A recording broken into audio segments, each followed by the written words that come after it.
दोस्तों नमस्कार। हमारे चैनल में आप लोगों का भौतिक एवं आध्यात्मिक उन्नति के लिए स्वागत है।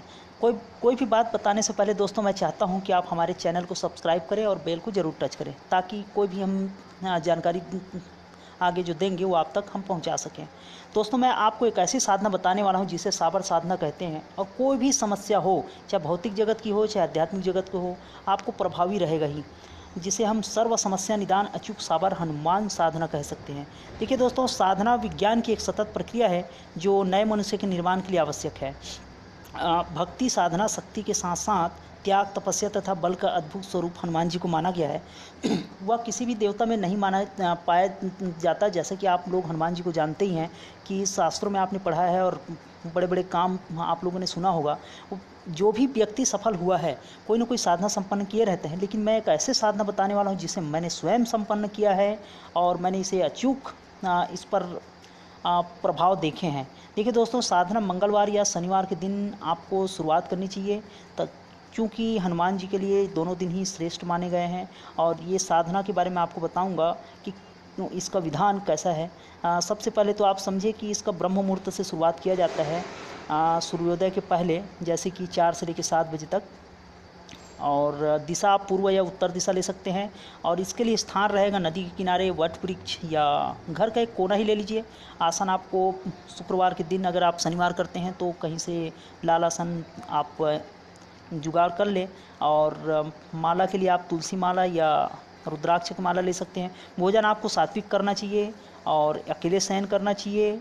विधान बताता हूँ दोस्तों आपको। प्रातःकाल आप स्नान कर ले, लाल वस्त्र में आप बैठ जाएं और हो सके तो आप दीपक जलावें, धूप बत्ती जलावें, मीठा कोई प्रसाद रख लें और आप संकल्प करें। जो सबसे बड़ी बात रहेगी वो आपकी, जो अभी मैं बताने वाला हूँ संकल्प, हाथ में आप जल लेकर ये कहें कि मैं अमुक, मतलब आप अपना नाम अमुक की जगह पे आप अपने गोत्र सहित इस कार्य के निमित्त यह मंत्र साधना संपन्न कर रहा हूं और यह मुझे इसी समय से ही फायदा पहुंचा रहा है। और यदि कोई विषम परिस्थिति आए तो यह साधना लिखने वाला या आपका कोई गुरु होगा दोस्तों, तो आप उनका आप आश्रय ले सकते हैं। उनके भी प्रतिमा आप सामने रख सकते हैं हनुमान जी के बगल में। वो मुझे ही रक्षा कर रहे हैं और रक्षा करेंगे ही, ऐसा बोलकर आप जल पृथ्वी में छोड़ दें और गुरु ही आपकी विषम परिस्थितियों में रक्षा करेंगे। देखिए दोस्तों, मैं आपको मंत्र बता रहा हूँ अब, और अगर आपको डिस्क्रिप्शन में भी आपको ये मंत्र दे दिया जाएगा। मंत्र मैं बोलता हूँ दोस्तों, आप इस मंत्र को आप लिख लीजिएगा जब तक कि आपको फ्लो में याद ना हो जाए। मंत्र है, भक्त का इच्छा पूरा करना होगा, संकट मोचन नाम सार्थक करना होगा, मुझे रिद्धि सिद्धि भोग मोक्ष सभी देना ही होगा।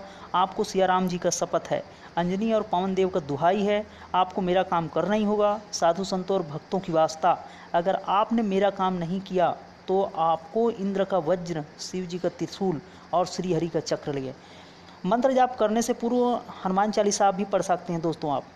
ये मंत्र मैं आपको बोल चुका हूँ। ये 11 दिन का ही साधना है, और अगर आप एक माला ना कर सके तो 21 बार भी करते हैं अगर आप रोज़, तो मात्र 3 दिन में आपको जीवन की वो चीज़ें आप महसूस करोगे। आप एक बार करें, चूँकि इस साधना को स्वयं सिद्ध है, ये मंत्र स्वयं ही सिद्ध है। मात्र 11 बार करने से बस आपको शर्तें ये हैं कि आप किसी के अहित के लिए ये मंत्र आप ना करें, क्योंकि हनुमान जी इतने प्रत्यक्ष देव हैं कि कलयुग में किसी का भी चाहे कोई भी काम हो सिद्ध होता ही है।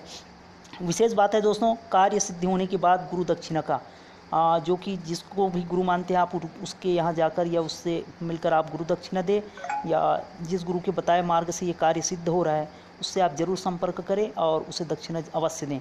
साधना काल में आपको एक समय का भोजन करना चाहिए, कम बोलना चाहिए।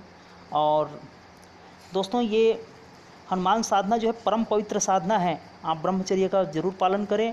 टिप्पणी है दोस्तों आप लोगों के लिए, कोई भी डरावना अगर वस्तु या डरावनी कोई बात आपको नज़र आए साधना काल में तो घबराने की ज़रूरत नहीं है। और मन में काफ़ी सारे विचार भी उठ सकते हैं, गंदे अच्छे बुरे जो भी, तो आप सिर्फ दृष्टा बन के उसे देखें। क्योंकि किसी भी कमरे में अगर हम झाड़ू लगाएंगे तो कचड़े तो निकलना ही हैं। तो इस काल में भी आपको काम क्रोध लोभ मोह या डर या जो भी बातें आती है तो आप उस पर संतुलन बनाए रखें, क्योंकि आप झाड़ू लगा रहे हैं मन रूपी एक कमरे में, तो आपको कचड़े तो निकलेंगे ही। तो गुस्सा में भी कायम रहें, आप अपने आप को संतुलन में रखें। और अभी तक आपने अगर हमारे इस चैनल को बेल को टच नहीं किया है तो ज़रूर टच करें दोस्तों, ताकि हम आगे आपको और भी जानकारी इस तरह का दे सकें और इस साधना को ज़रूर संपन्न करें। थैंक यू दोस्तों, अभी के लिए बाय बाय।